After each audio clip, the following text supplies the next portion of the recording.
Astri Lestari. Dan nama saya Yayu Purmaulani. Kami adalah mahasiswa dari Universitas Muslim Indonesia Fakultas Pertanian. Di mana dalam Fakultas Pertanian terdapat dua program studi, yaitu Prodi Agroteknologi dan Agribisnis. Kami merupakan mahasiswa dari Prodi Agribisnis. Ada beberapa mata kuliah di dalam Prodi Agribisnis, dan salah satunya yaitu mata kuliah penyuluhan pertanian, di mana nama dosen dari mata kuliah ini adalah Insinyur Rasnaida Rashid MM. Nah, di sini kami akan memaparkan hasil wawancara kami dengan petani dan penyuluh yang ada di Kabupaten Jeneponto. Langsung saja kita masuk ke pembahasan.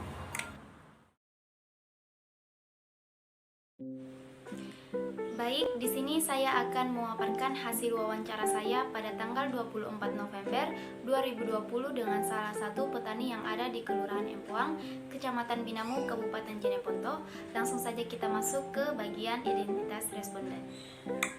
Identitas responden, nama Bapak Nursean, umur 63 tahun, pendidikan formal D3, tanggungan keluarga 2 orang, pengalaman berusaha tani 15 tahun, dan pekerjaan sampingan membuat taman. Pendidikan non-formal atau pelatihan yang pernah diikuti oleh Bapak Nursean yaitu budidaya tanaman buah naga. Lama pelatihannya selama 1 minggu di Balai Latihan Batang Kaluku, dan manfaat dari pelatihan tersebut yaitu mengetahui tentang budidaya tanaman buah naga. Sarana pendukung yang dimiliki oleh Bapak Nursean yaitu hand traktor 1 unit dan fungsinya untuk mengolah tanah, cangkul 1 unit dan fungsinya yaitu untuk membersihkan tanah dari rumput dan meratakan tanah, kemudian parang 6 unit fungsinya yaitu untuk membabat tangkai atau memotong rumput-rumputan yang ada di sekitar tanaman.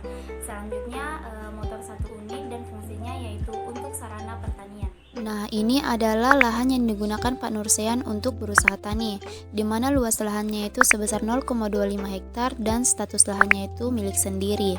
Nah, sekarang lahan Pak Nursean sedang ditanami tanaman kacang hijau.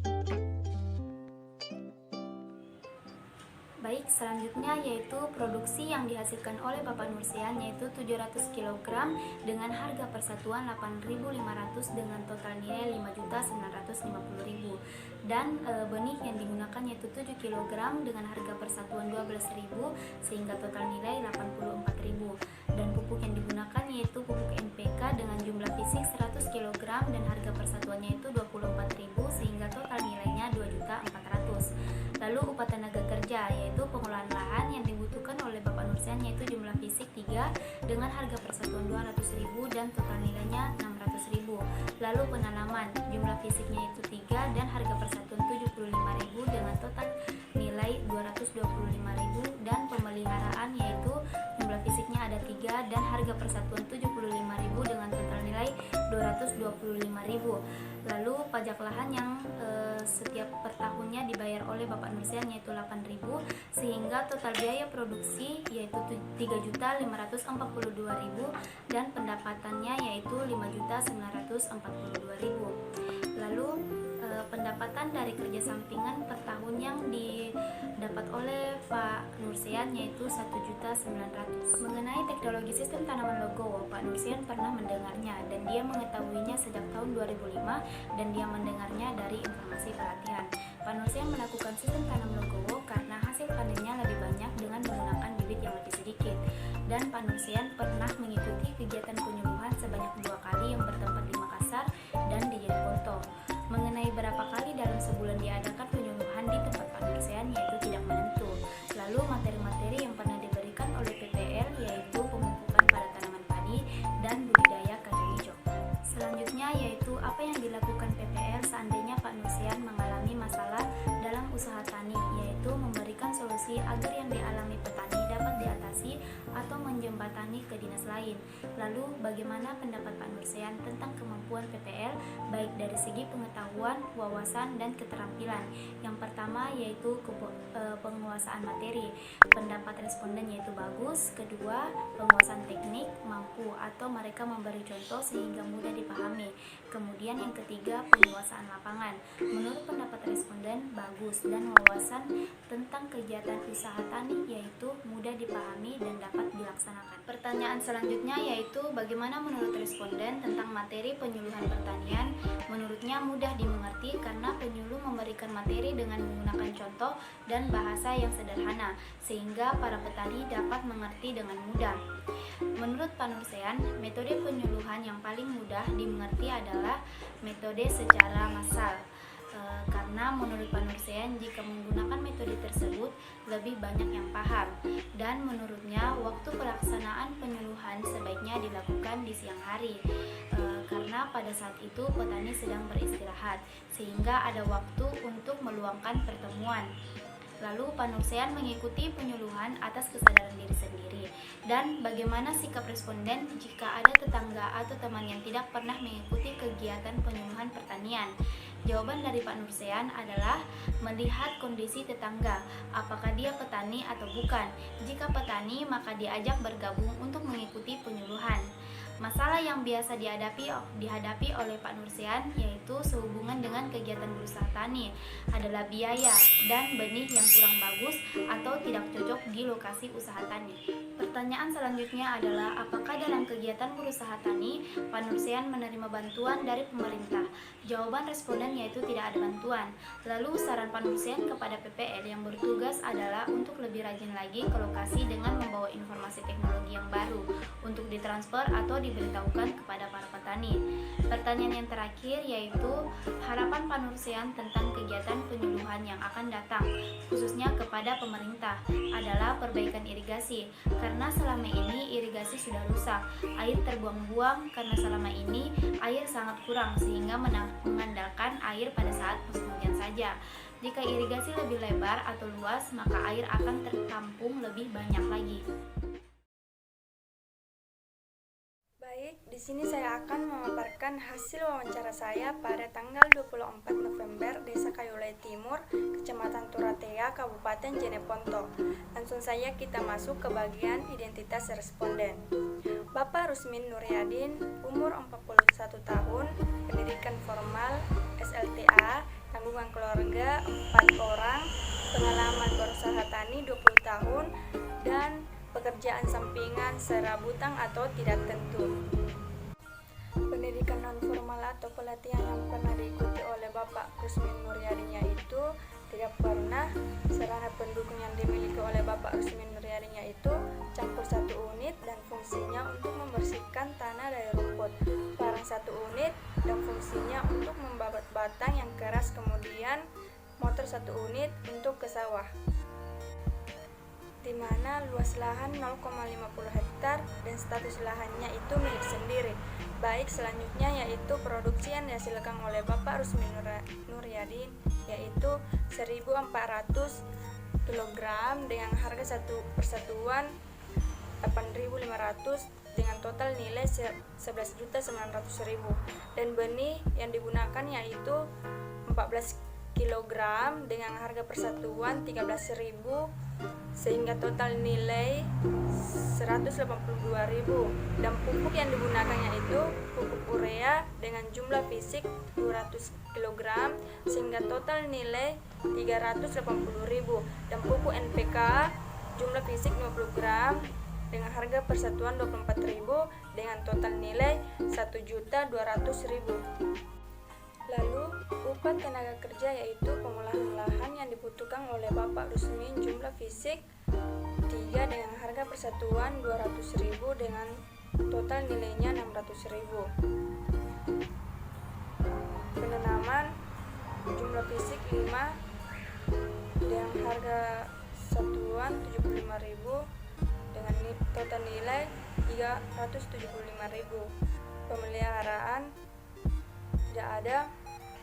Panen jumlah fisik 5 dengan harga persatuan 75.000 dengan total nilai 375.000. Lalu pajak lahan yaitu tidak ada. Lalu total biaya produksi 3.112.000, pendapatan 8.788.000. Lalu pendapatan dari kerja sampingan per tahunnya itu tidak menentu. Mengenai teknologi sistem tanaman Logowo, Pak Rusmin pernah mendengarnya dan dia mengetahuinya sejak 2005 dan dia mendengarnya dari informasi pelatihan. Selanjutnya itu Bapak tidak melakukan sistem tanaman Logowo karena kurang tenaga kerja dan tidak punya alat. Selanjutnya Bapak pernah mengikuti kegiatan penyuluh pertanian dengan 1 kali di kantor pertanian. Mengenai berapa kali dalam sebulan diadakan penyuluhan di tempat Bapak Rusminnya itu tidak menentu. Lalu materi yang pernah diberikan oleh PPL yaitu cara mempermukaan pada tanaman padi. Selanjutnya yaitu apa yang dilakukan PPL seandainya Bapak mengalami masalah dalam usaha tani, yaitu memberi penyuluhan dan solusi untuk keluar dari permasalahan itu. Lalu bagaimana pendapat Pak Rusmin tentang kemampuan PPL baik dari segi pengetahuan, wawasan, dan keterampilan? Yang pertama yaitu penguasaan materi. Pendapat responden bagus. Kedua, penguasaan teknik mampu memberi contoh. Ketiga, penguasaan lapangan bagus. Dan yang keempat, wawasan tentang kegiatan usaha tani paham dan dapat dilaksanakan. Pertanyaan selanjutnya yaitu bagaimana menurut responden tentang materi penyuluhan pertanian. Menurutnya yaitu mudah dimengerti karena menggunakan bahasa yang sederhana. Menurut Pak Rusmin, metode penyuluhan yang paling mudah dimengerti adalah tatap muka secara langsung karena metodenya sesuai dengan keadaan lapangan. Dan menurutnya, waktu pelaksanaan penyuluhan dilakukan sebaiknya pada siang hari karena petani istirahat di rumah dan bisa berbincang-bincang. Lalu Pak Rusmin mengikuti penyuluhan karena adanya undangan dan kesadaran diri sendiri. Dan bagaimana sikap responden jika ada tetangga atau teman yang tidak pernah mengikuti penyuluhan? Jawabannya dari Pak Rusmin adalah kalau dia seorang petani, kita ajak bergabung agar mereka juga tahu. Masalah yang biasa dihadapi oleh Pak Rusmin sehubung dengan kegiatan berusaha tani yaitu biaya, pupuk, dan air. Lalu pertanyaan selanjutnya adalah apakah dalam kegiatan berusaha tani menerima bantuan dari pemerintah? Jawaban respondennya itu ya, bantuan berupa bibit. Lalu saran Pak Rusmin untuk PPL yaitu untuk lebih rajin lagi ke lokasi dengan membawa informasi teknologi yang baru. Pertanyaan selanjutnya yaitu apa harapan Pak Rusmin tentang penyuluhan yang akan datang khususnya kepada pemerintah? Jawaban Pak Rusmin yaitu menjadi lebih baik. Baiklah, di sini kami akan memaparkan hasil wawancara dengan salah satu penyuluh di Kabupaten Jeneponto. Langsung saja kita ke identitas responden. Identitas penyuluh pertanian, nama Ariswandi, umur 37 tahun, pendidikan formal S1 Teknologi Pertanian, jumlah tanggungan keluarga 4 orang, pendapatan pokok per bulan 3 juta, pendapatan sampingan per bulan 1.500.000, dan pengalaman menjadi penyuluh 10 tahun. Selanjutnya yaitu nama kursus atau pelatihan yang pernah diikuti oleh Pak Ariswandi adalah Diklat Penyuluh, di mana lama pelaksanaannya yaitu 21 hari, berlokasi di Batang Kaluku. Adapun manfaat dari pelatihan ini adalah memberikan banyak ilmu dan pelaksanaan pertanian. Persiapan yang dilakukan Pak Ariswandi sebelum melakukan kegiatan penyuluhan yaitu yang pertama membuat materi, kedua membuat media penyuluhan, dan ketiga menentukan jadwal pertemuan. Lalu materi apa saja yang diberikan Pak Ariswandi kepada petani selama 6 bulan terakhir? Materinya adalah budidaya jagung dan budidaya padi. Metode yang digunakan Pak Ariswandi untuk menyampaikan materi penyuluhan adalah metode perorangan dan metode kelompok. Metode perorangan alasannya adalah karena tidak mesti menentukan jadwal pertemuan dengan petani. Dan alasan Pak Ariswandi menggunakan metode kelompok adalah mengefisienkan waktu dan banyak petani yang dapat menerima materi jika memakai metode kelompok. Pertanyaan selanjutnya adalah apakah menggunakan alat peraga pada kegiatan penyuluhan? Pak Ariswandi menggunakan alat peraga pada kegiatan penyuluhan karena agar petani lebih mengerti materi yang disampaikan oleh penyuluh. Lalu, apakah Pak Ariswandi membuat jadwal kunjungan kepada petani? Jawabannya responden adalah ya, supaya lebih terarah dan lebih mudah dalam menentukan waktu untuk penyuluhan. Selanjutnya yaitu di mana kegiatan penyuluhan dilaksanakan. Kegiatan penyuluhan dilaksanakan di Desa Lebang Manai, Kecamatan Dumia, Kabupaten Jeneponto. Dan bagaimana sambutan petani dalam kegiatan penyuluhan? Sambutan mereka sangat antusias karena menunggu informasi teknologi terbaru. Lalu kesulitan apa dalam mengajak petani untuk berpartisipasi dalam kegiatan penyuluhan? Salah satu kendalanya adalah sangat sulit untuk melaksanakan pertemuan pada siang hari, karena pada saat itu petani mempunyai kesibukan sehingga penyuluh membuat pertemuan pada malam hari. Nah, selanjutnya yaitu kesan yang dikemukakan oleh Pak Aliswandi selama menjadi penyuluh pertanian, yaitu bisa bertemu dengan banyak orang, bisa saling berbagi ilmu karena kita juga bisa mendapatkan ilmu dari para petani, sehingga bisa saling bertukar informasi. Nah, pertanyaan yang terakhir yaitu apakah penyuluhan pertanian masih dibutuhkan untuk masa-masa mendatang? Jawaban responden yaitu tetap dibutuhkan karena penyuluh sebagai penyambung lidah tentang teknologi terbaru, dan penyuluh dapat menjelaskan teknologi tersebut agar petani dapat lebih mudah memahaminya.